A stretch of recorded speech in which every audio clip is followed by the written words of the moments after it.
নমস্কাৰ পুনৰবাৰ স্বাগতম জনাইছোঁ আন এটা নতুন ভিডিঅ'লৈ। এই ভিডিঅ'ত আমি আলোচনা কৰিম সকলোৰে মনত উদয় হোৱা এটা প্ৰশ্ন যে আমি বজাৰ কেনেকৈ সেন্সাস কৰিম।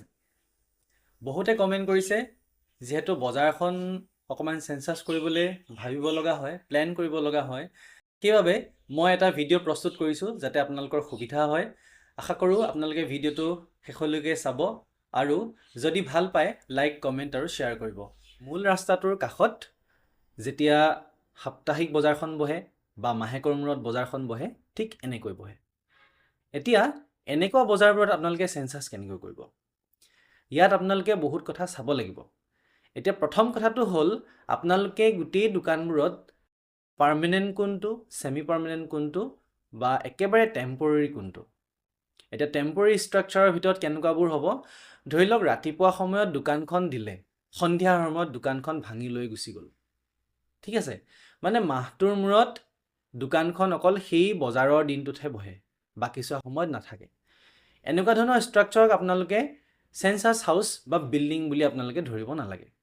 এইটো বজাৰৰ ক্ষেত্ৰত কৈ আছোঁ মই।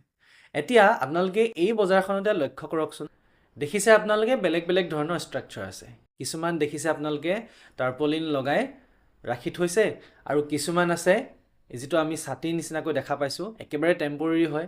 কিছুমান আছে আকৌ এনেকুৱা ধৰণৰ ষ্ট্ৰাকচাৰ যিবোৰ ষ্ট্ৰাকচাৰ ধৰি লওক ৰাতিপুৱা সময়ত মানুহজনে লগাই ল'লে, দিনটো দোকানখন দিলে আৰু গধূলি সময়ত সামৰি খুতৰি লৈ গুচি গ'ল। এনেকুৱা ষ্ট্ৰাকচাৰ বেলেগ বেলেগ পাই থাকিব আপোনালোকে। এতিয়া কোনখিনিক আপোনালোকে ধৰি ল'ব? যিখিনি দোকান এদিন বা দুদিনৰ কাৰণে আছে সেইবোৰ নধৰিব। যিবোৰ দোকান ধৰি লওক 2 মাহ 3 মাহৰ কাৰণে থাকিব বা যিখিনি দোকান এবছৰ 2 বছৰৰ কাৰণে থাকিব বা বহুত বছৰৰ কাৰণে থাকিব, সেই দোকানবোৰকহে আপোনালোকে সেন্সাসত গণ্য কৰিব। এতিয়া আমি যিখিনি দোকানত চালি আছে, ওয়াল থাকক বা নাথাকক, কিন্তু চালিখন যদি পাৰ্মানেন্ট হয় বা সেমি পাৰ্মানেন্ট হয়, বহুত দিনৰ কাৰণে যদি যায়, সেইবোৰক আমি সেন্সাস হাউস বুলি গণ্য কৰিম। এতিয়া আপোনালোকে লক্ষ্য কৰিব ইয়াত সোঁফালে কিছুমান দোকান আছে। সেই দোকানবোৰ এখন ৰুফৰ আণ্ডাৰতে আছে। যেতিয়া এখন ৰুফৰ আণ্ডাৰত কেইবাখনো দোকান থাকিব, সেই গোটেই দোকানবোৰ মিলি এটা বিল্ডিং হ'ব আৰু সেই দোকানবোৰৰ যিবোৰ সেপাৰেট একোটা একোটা দোকান, প্ৰত্যেকটোকে আপোনালোকে এটা এটা সেন্সাস হাউস বুলি ধৰিব লাগিব। তাৰপিছত যিবোৰ ষ্টেণ্ড এলোন থাকিব, যিবোৰ দোকান আপোনালোকে দেখিব যে টোটালি স্বাধীনভাৱে আছে, কোনো এটা ষ্ট্ৰাকচাৰৰ লগত কানেক্টেড নাই, সেইবোৰক আপোনালোকে বিল্ডিং বুলিও ধৰিব লাগিব আৰু সেন্সাস হাউস বুলিও ধৰিব লাগিব। এই ক্ষেত্ৰত আপোনালোকে এই কথাখিনি এনেকুৱা ওপেন মাৰ্কেটত মানিবলগীয়া আছে। আৰু যিবোৰ আপোনালোকে টাৰ্পলিন দিয়া থাকিব দেখিব যে ইটোৰ লগত সেইটো জোৰা দি যেনে তেনে লগাই থৈছে, এনেকুৱা ধৰণৰ ষ্ট্ৰাকচাৰবোৰক আপোনালোকে ধৰিব নালাগে।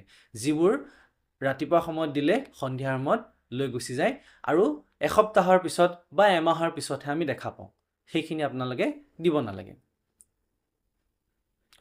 এতিয়া এনেকুৱা মাৰ্কেটখনত আপোনালোকে সেন্সাস কেনেকৈ কৰিব? এতিয়া আমি সেন্সাসৰ নিয়মবোৰ বাৰে বাৰে একেখিনি নিয়মে ফলো কৰি আছোঁ, যে ৰাস্তাটো ফলো কৰিছোঁ। কেনেকৈ ৰাস্তাটো ফলো কৰিছোঁ? ৰাস্তাটো যেতিয়া গৈছোঁ, ৰাস্তাৰ এটা ফালে আমি সেন্সাস কৰি গৈ থাকিম আৰু সেই ৰাস্তাটোৰ এটা ফাল কমপ্লিট হোৱাৰ পাছতহে আমি কিন্তু এইটো সাইডলৈ যাম। এতিয়া আপোনালোকে দেখিছে যে এই যিখন বজাৰ, এই বজাৰখনত সেন্সাস কৰিবলৈ গ'লে আমি একেবাৰতে দুইটা সাইডে সেন্সাস নকৰোঁ।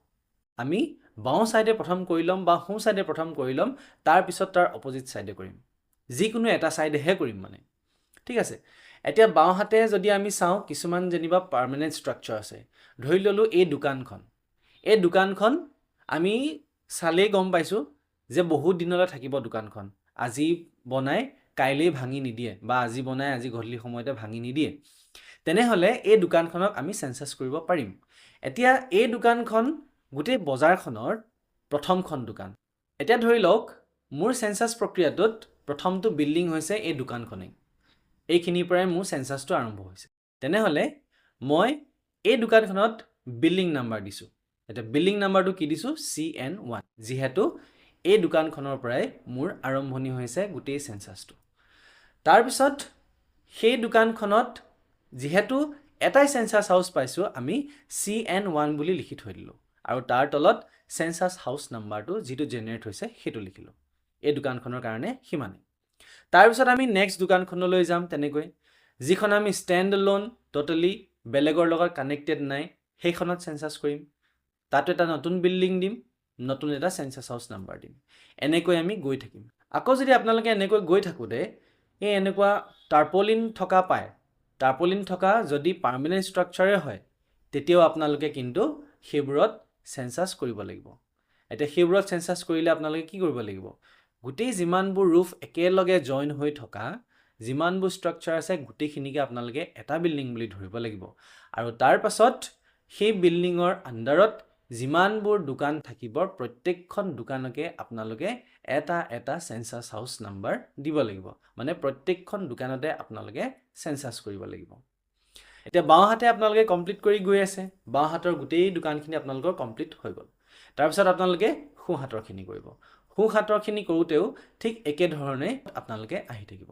এনেকৈয়ে আপোনালোকে ৰাস্তাটো ফ'ল' কৰিব ৰাস্তাৰ এটা ছাইডে আপোনালোকে চেঞ্চাছ কৰি গৈ থাকিব আৰু যেতিয়া ৰাস্তাটো শেষ হ'ব শেষ হোৱাৰ পাছত আপোনালোকে ৰাস্তাটো পাৰ হৈ সিটো ছাইডৰ পৰা আকৌ কৰি আহিব আকৌ ঠিক তেনেকৈ আপোনালোকে য'ত বিল্ডিং নাম্বাৰ দিব লাগে ষ্টেণ্ড এলোন হ'লে অকলশৰীয়াকৈ থাকিলে বিল্ডিংটো আপোনালোকে বিল্ডিং নাম্বাৰ দিব আৰু যদি কানেক্টেড হয় ৰুফসমূহ তেনেহ'লে আপোনালোকে এটা বিল্ডিং নাম্বাৰ দি বাকীবোৰ চেঞ্চাছ হাউচ বুলি ধৰি ল'ব এনেকৈয়ে আপোনালোকে বজাৰবোৰত চেঞ্চাছ কৰিব লাগিব ঠিক আছে আশা কৰিছোঁ আপোনালোকৰ এই ভিডিঅ'টোৱে যথেষ্টখিনি সহায় কৰিছে আৰু যদি আপোনালোকে ভিডিঅ'টো চাই ভাল পাইছে ভিডিঅ'টো লাইক কমেণ্ট আৰু শ্বেয়াৰ কৰিব আৰু চেঞ্চাছৰ লগত ৰিলেটেড ভিডিঅ'সমূহ পাই থাকিবৰ কাৰণে এই যিটো ইউটিউব চেনেল আছে ইউটিউব চেনেলটো আপোনালোকে ছাবস্ক্ৰাইব কৰি ৰাখিব ধন্যবাদ